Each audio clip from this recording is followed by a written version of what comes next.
Hi everyone, it's so great to meet those who love physics and math. Welcome, you could call me Mr. Ivan, and let's talk today about completing the square process. Sometimes it's puzzling the students, but generally it's not too difficult. The only thing we need to know and remember is the special expansions of algebra. If we write a squared plus 2ab plus b squared, I guess you remember that you could convert it into a minus b, a plus b in the parentheses squared, right? And same thing for the negative second term, a squared minus 2ab plus b squared is equal to a minus b in the parentheses squared. That's the thing. Okay, let's now take a look at the first example. If we have x squared plus, let's say, 6x and plus 5, what could we do with it? What does it mean to complete the square in this particular problem? Basically, it means to find the complete square in it as a part of it, let's say, okay? And generally speaking, we have to compare this expression to this one or to that one and see what corresponds to what, which is which, and who is who. Obviously, x squared is on the a squared place, so x is a. Okay, if x is a, then 6x is 2ab, yeah? 6x corresponds to 2ab. If I rewrite it in this way, 2 times x, again, x and a are the same, what is missing here? Should be times 3, right? Am I correct? 2 times x times 3 is 6, means 6x is 2 times x times 3, and 3 is on b place.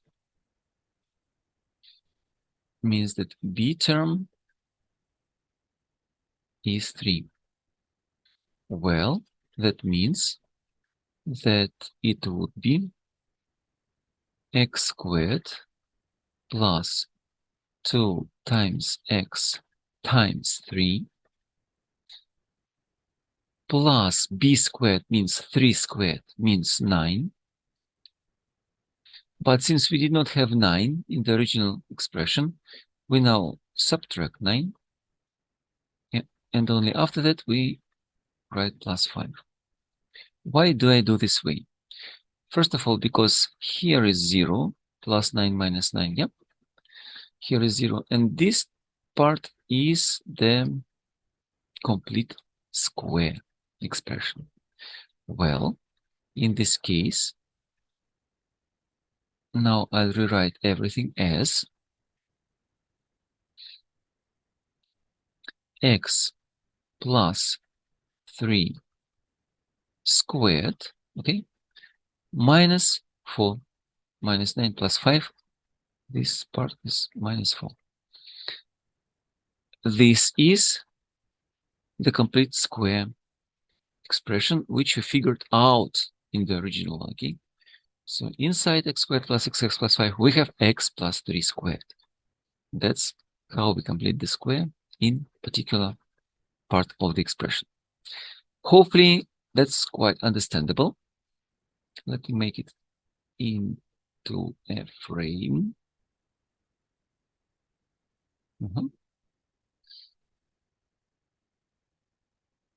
So let's take a look at another example, okay? Now, 9y squared minus 24y